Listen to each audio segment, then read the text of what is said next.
Hello, everybody, and welcome to the Mailbox Live. It's Thursday, it's just turned the afternoon, and we're here live on the Football 365 Facebook, YouTube, and Twitter to talk about your letters, emails that you've sent into the mailbox. We're joined by Sarah. Sarah, how are you?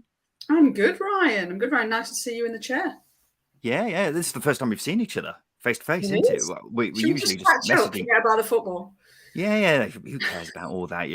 It's just the usual, really, isn't it? City are just blasting away everyone in the league. Chelsea have gone back to actually being good again. Leeds aren't very good. But in terms of what we've got in the mailbox today, shall we have a little dive in, see what Yeah, we've got? let's do it. We'll start off with this one. This is from Darren in Stockport, and he reckons that we'll remember this Liverpool team before this City side, which is interesting. The reason he says that is because Liverpool have gone toe-to-toe for several seasons, potentially succeeding more in Europe and doing so with an inferior finance package and a less outright talented squad overall, which is fair, isn't it? But at the same time, when you talk about who's winning more, they're pretty much on the even keel, aren't they? Do you get what Darren's saying in this argument? I get what he's saying, but I think he's in dream world. I think he's saying even keel. It's nowhere near an even keel. Man City have won 5 of the last 10 Premier League titles. Liverpool have won 1. I mean, obviously they'll always point to that Champions League, and certainly if they win it again this year, then they'll point to 2 Champions Leagues.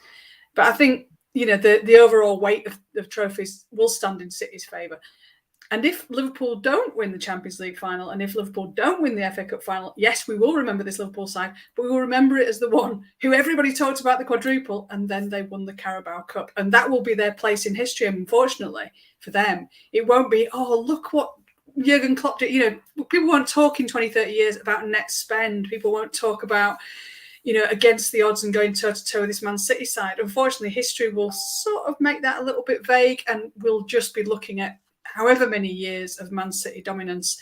And I think it's a little bit sort of, let's say they've got the red glasses on to think that people are going to remember this Liverpool side, unless, of course, they win the Champions League this year and the FA Cup. I think, forget the quadruple, that treble will be really, really impressive, and we will remember this Liverpool side. But the narrow margins between being a bit of a joke and really remembered as a great side. It would be absolutely hilarious, wouldn't it, if this Liverpool team ended up just with the Carabao Cup this season? I mean, it's it would difficult be. to hide how hilarious that would be, and that is not, as much as people will say it's about anti-Liverpool sentiment or bias, it's not. It is just funny when something is built up to be something so massive, and then it falls down. And to end with the Carabao Cup would be amazing. It would just be phenomenal. We've been saying all season the quadruple, it was a ridiculous and ludicrous idea, because there's a reason why it's unprecedented. Is because it's damn near impossible. And now it looks like, obviously, Man City is sort of very much odds on to win the title now. It would take a fall of absolutely mammoth proportions, of which they've shown no sign that they're going to do that. So I think that one's gone. And if they get the other 2, yeah, it looks good. But if they just get the Carabao Cup, I mean... Yeah, it's interesting when you talk about... Yeah, it's interesting when you talk about trebles, isn't it? Because in your opinion, Sarah, does a treble mean as much if you don't win the league? Because I feel like the league is in some ways the biggest achievement of all, isn't it? Because it shows you being consistent across the course of the season. There's no cheating in the league. I think that's the thing. There's no situation in history where the best team in the Premier League hasn't won the Premier League. It's impossible to cheat over 38 games. It's impossible for the table to lie. It doesn't get it wrong. You can measure it. When you were a kid, you thought that whoever won the FA Cup was the best team in England. It's nonsense. It's about luck, and it's about narrow margins, and it's about little decisions going your way or not. And the Champions League is the same, as we've seen in recent years. Real Madrid could win this Champions League. They're not even in the best 5 teams in Europe, possibly even scrape into the top 10. But they've had this thing about them that's brought them past Chelsea, PSG, and Man City, despite looking like second best in all 3 of those ties. And that can happen in the Champions League. So although it's to be celebrated, and it's wonderful, wonderful, wonderful to win a cup on one day and, to win that trophy, but it's not a measure of being the best in England, or it's not the measure of being the best in Europe. Only the Premier League really is that measure. And at the moment, winning the Premier League probably means you're the best team in Europe, because we're far and away the strongest league at the moment. So winning the Premier League is the measure of being the best team, if not the best team in the clutch moments, because obviously City have showed that sometimes that doesn't quite work. No, I completely agree. Just going back to what Darren was saying in the email, which side will remember more? I think in some ways I will remember this Liverpool side because I think it's possibly the best Liverpool side there's ever been in terms of the pure squad depth, the talents that they've got. But at the same time, they're still behind this City side. And I just think these two sides are probably the best that we've ever seen in this country, maybe even ever. Obviously, the Barcelona side from 2011 may have something to say about that. But in terms of club sides, they're right up there in terms of the best ever for my money. And I think they'll just both be remembered in their own rights, whichever one's remembered more. I think Liverpool have been very unlucky to be in this era, to be honest, because they won't emerge from this Jurgen Klopp spell with the kind of trophies they probably deserve for the job he's done. And, because they have done phenomenally well. And again, let's not pretend they're paupers. Let's not pretend they haven't spent money, because they've spent a lot of, there's this easy way of saying, isn't there, that all Liverpool are the ones who haven't spent money and City are the ones that have spent money. But, 75 million on Virgil van Dijk, a lot of money on Alisson, breaking world records. They spent a lot of money. It's not some rags to riches tale, but they have done incredibly well. And part of doing incredibly well was bringing in one of the best managers in the world, who has gelled phenomenally with this Liverpool side. But, they've come up against, to my money, the best team under the best manager that the Premier League has ever seen. Yeah, definitely. Let's talk City then. And it was all about that man once again last night, wasn't it? Kevin De Bruyne scoring the 4 goals. And Robbie has this question. Has there ever been a player in the Premier League who has been as comfortable on his weaker foot than Kevin De Bruyne? Every strike with his left has control, power, and perhaps terrifyingly accuracy. I just love watching Kevin De Bruyne, Sarah. Yeah. When I came on here, was it last week or a couple of weeks ago? I can't remember. There was an argument about whether he's overrated or not. Absolute nonsense. Because in terms of just watching someone play, he's just remarkable, isn't he? To me, my favourite player in the Premier League by some margin, taking over from David Silva before that, because that's the kind of player I want to watch. And that's not about saying that Mo Salah's not brilliant, but I think there's a very different brilliance about him and about De Bruyne, because his pure footballing talent is extraordinary.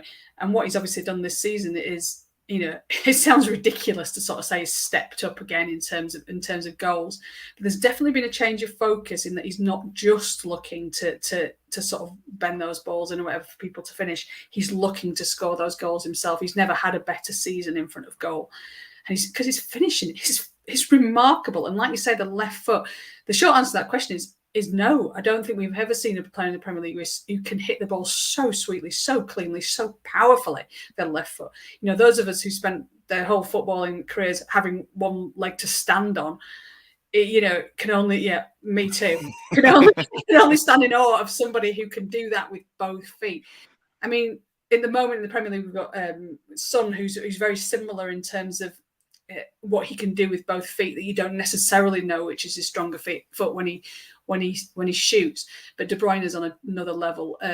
To me, the best player in the Premier League in the last 4 or 5 years, bar none. And I don't think that should even be an argument. And I think we're going to have this funny situation where all the Player of the Year awards are going to go to Salah because they're all voted for quite early. But actually, we're going to look back and go, De Bruyne was the player who won the title for Man City, undoubtedly. And now we've just got the prospect of Haaland coming in, and then De Bruyne. Everyone's talking about, does Haaland have to change his game? I think what we'll see is De Bruyne, who's so intelligent, will slightly change his game again, so he becomes the provider. And the idea that isn't going to dovetail, because it doesn't always dovetail, is ridiculous. I think this is a great team, a great manager, and a really good goal scorer coming in. It's not like Lukaku to Chelsea. I don't see a scenario where this goes wrong, other than Haaland missing a lot of games through injury. And even then, I think he could play 20 games next season and score 25 goals. It's going to be scary, isn't it, when you think of the supply line of Kevin De Bruyne, and of course the players like Silva, etc., providing to Haaland. It's going to be frightening. It's going to be, quite frankly, unfair. But in terms of the sheer technical ability that De Bruyne has, it's got to be right up there with the best in the world, hasn't it? Because, I mean, he's a brilliant physical player as well in terms of his pace. I think that's one aspect of his game which is really overlooked because he's so good at the technical stuff, but he's just incredible. And the fact that he can do it with both feet as well, he could easily play a whole game with his left foot if he wanted to and still be the best player on the park, wouldn't he? That's Maybe how you good should, like when you play a game of pool against someone who's really, really good and you make them play with their left hand. Maybe that's what they should do. He's that kind of guy, that show off. Let's finish off then. And obviously on this show, we obviously talk about the big teams quite often. Let's shine a light on Wolves. Maybe not the best time to shine a light on them, considering they've just been spanked by Man City and they've only got 1 point from their last 5. But they've actually had quite a good season, haven't they? Considering the turmoil that they had in the summer with players leaving and Nuno. Yeah. It's a funny one, isn't it? Because it's a bit of recency bias with this, in that I can't remember Wolves last winning a football game, and yet you look at the table and it seems remarkable that they're 8th, and which is a massive upgrade on what happened last season. And yet I think there's a feeling amongst Wolves fans that this has not been a lot of fun. And, not that football was great fun under Santo, but they're sort of, when Jimenez was banging in the goals 2 seasons ago, they've got that central midfield partnership of Neves and Moutinho, which is phenomenal. But if you're not, I don't know, there's been something not quite there this season. And I don't get the impression that Wolves fans have really taken to Bruno Lage. I don't think there's any great love there. I don't know. It's a funny one, isn't it? It's sort of like perception is that, that you look at the table, and history will say you look at the table and think, oh, if they're finishing the top 10, then that's a really good result, particularly after sort of dropping last season. But it all feels a little bit, and certainly ending the season, I think, is really difficult. I talk a lot about momentum, and I think people underestimate how much sort of momentum carries on into the summer, because if you end one season really badly, it's then really difficult to start again. Because those players are feeling down, the fans are feeling down, prospective players who want to come in, who might come in transfers, are looking at the results and saying, not sure about this, it's not the right place to go. You end the season with 3-4 wins. Even if you end the season in 10th, it feels like, as a fan, you're thinking, we could do something next season, because you're ending the season on a high. I think there's a real danger that Wolves end on a low and end on this feeling of coupled with season ticket risers that have come in, and you're kind of thinking, do I pay again for another season of that? Because it's all a bit, And Moutinho's out of contract. Ruben Neves is likely to be sold this summer. Quite a lot of that team could be torn apart. And if you take out Neves and you take out Moutinho, you're kind of thinking there's not an awful lot left, certainly in the centre of the park. So there's actually quite a big rebuild job there, and it's it's a funny one. It's kind of, you give him a tick for their season on the league position, but not how it's ended. Yeah, well, that brings me nicely on to what John has sent in, and he was talking about how, the headline is that he says the club need to either back Bruno now or change him and back the next manager to the hilt, because, as you say, they are going to lose Neves from the looks of it. Moutinho possibly too. Jimenez hasn't been the same player that he has been in the past, and then you've got the other forward players like Hwang, Silva, Trincao, and then other players are off as well.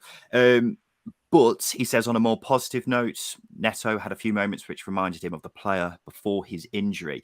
It's a bit of a mixed time, isn't it? But as I say, if you offered a Wolves fan a top half finish at the start of the season, they'd have ripped your arm off for that, wouldn't they?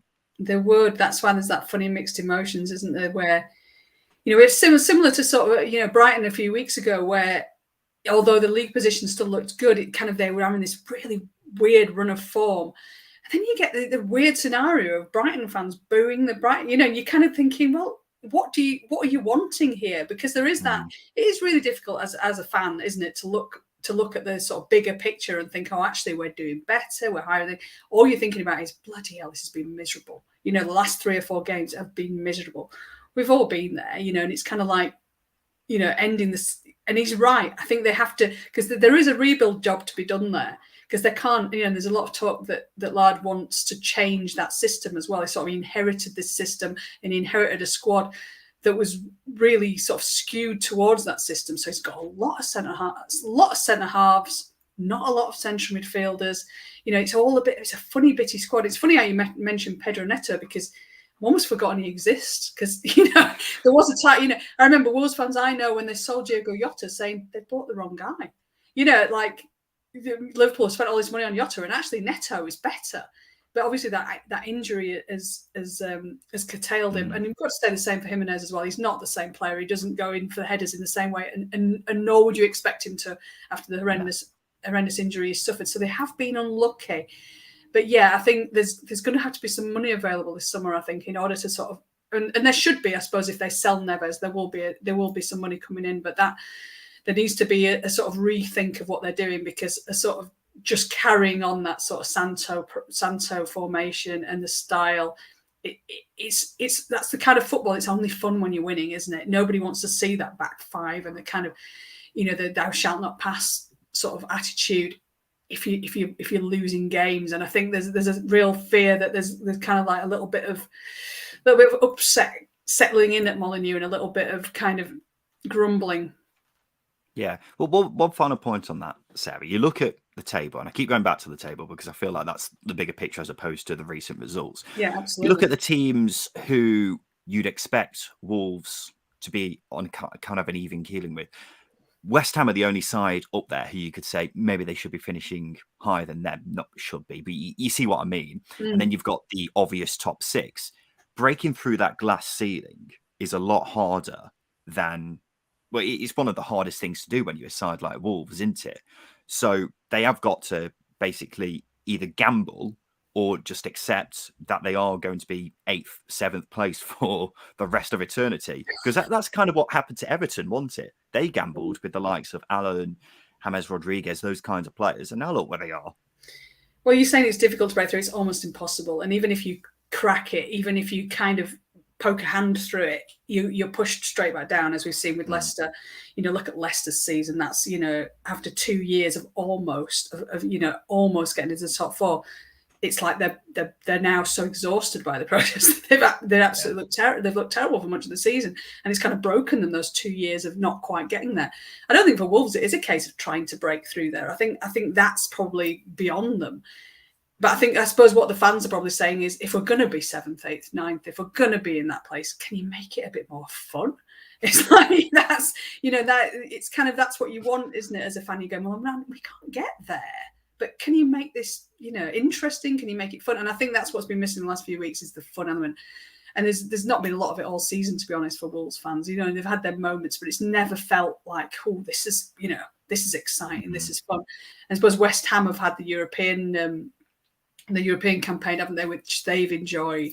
But there aren't many other clubs that you look at the table and think they're happy with where they are, or they're happy with their lot. And that unfortunately, that's the stuff of football these days, isn't it? That you look at the Premier League and you think there's probably only 3 or 4 clubs who are looking at it and thinking, yeah, we're in a good position there.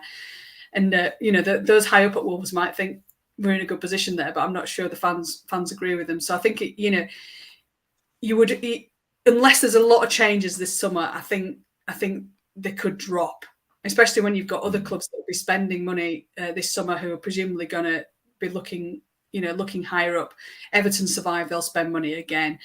Villa will spend money again, because obviously that's what they promised Gerrard. There are teams who are looking upwards, and Wolves could end up looking downwards unless they put some money in and make some changes, I think.